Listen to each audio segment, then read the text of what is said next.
Hi, I'm going to show you in this video how to make a three-dimensional labyrinth out of salt dough.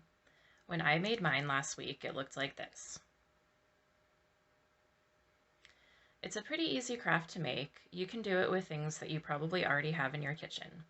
I'm going to show you how I made mine, but feel free to be creative. To get started, you're going to need to get your ingredients.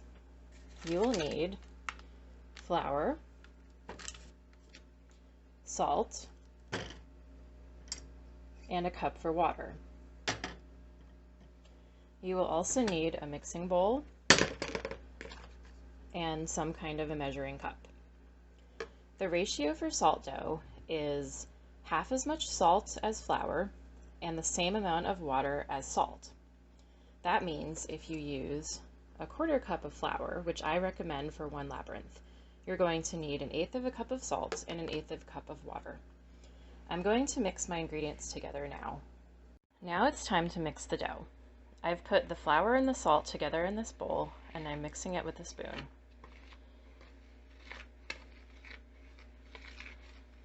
Next I'm going to add the water, and I'm going to do it a little bit at a time.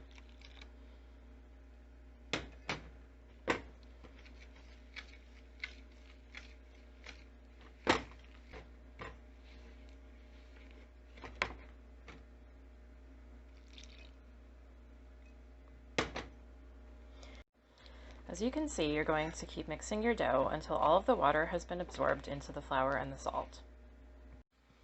The next thing you're going to do is take a little piece of dough, maybe about this size, and put it out on a flat surface like a cutting board. You might want to put some extra flour on the surface so that the dough doesn't stick. You want to play with the dough in your hands until it feels soft and dry, kind of like Play-Doh. When you feel like the dough is a good consistency, lay it out on the board.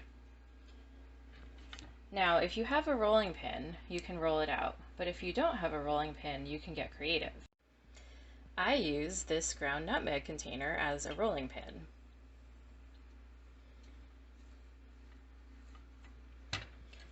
I roll my dough out until it's maybe a 1/4 inch thick.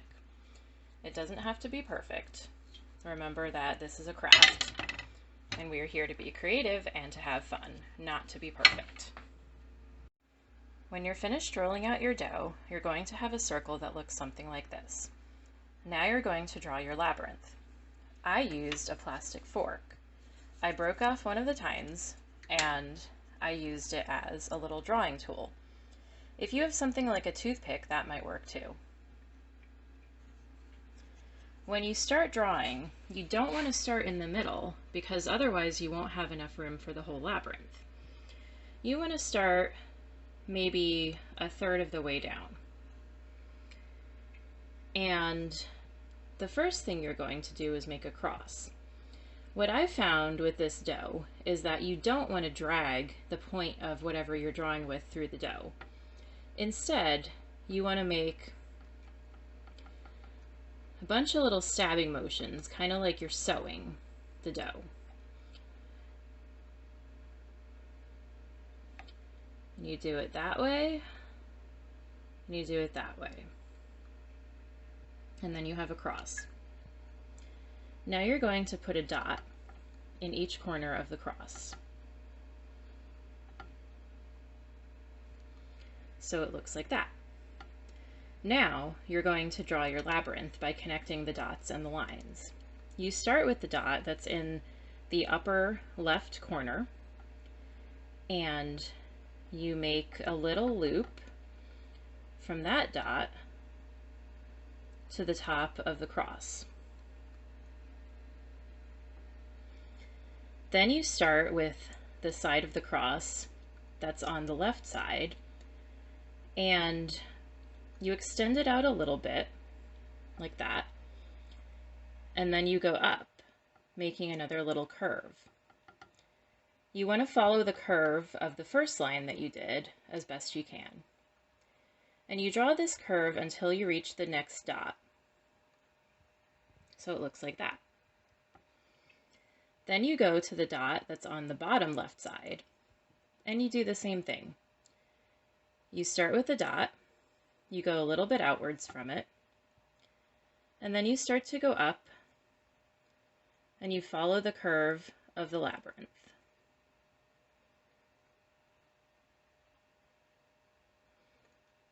And this time you're going to connect your line to the right side of the cross. So it looks like that. Next, you're going to take the bottom side of the cross and you're going to extend it out just a little bit. And then you're going to make that a new line that goes off to the side until it goes up and curves around to form the labyrinth shape. And you go all the way down and around until you reach the dot on the right side on the bottom. And you connect the two. So it looks like that. Now you have a labyrinth. As you can see, I probably could have started mine a little higher up because I had more space, but that's okay. Salt dough sometimes takes a long time to dry. There are several different options. You can actually put it in the microwave if you want, and it'll dry faster, but it might not look as good. If you want to try drying your salt dough in the microwave, you can put it on a microwave-safe plate and try it for 15 to 20 seconds at a time. You should test it after each time to see how dry it is. Remember, the plate and the dough are going to be very hot. You can also try drying it in the oven. You just have to be careful not to let it burn. If you choose to air dry it, you can let it sit out for several days. When your labyrinth is dry, you can decorate it if you want. You can paint it, you can glue things to it, or if you wanted, you could put food coloring in the dough, but you have to do that before it's dry. What I really like about labyrinths is that they're a way to pray that I can carry with me, and it helps me even when I don't know how to pray.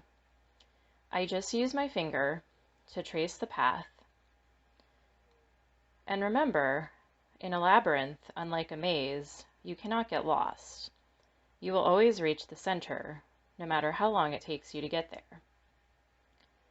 So I keep tracing it with my finger, and then I reach the center. Sometimes I take a moment to pause and pray for something that's been on my mind. When I feel content, I start to trace my way back out of the labyrinth. I follow the same path that I used to go in. This is kind of like a meditation. It can help calm you down if you're scared or sad. And then you leave the labyrinth and you go about your day.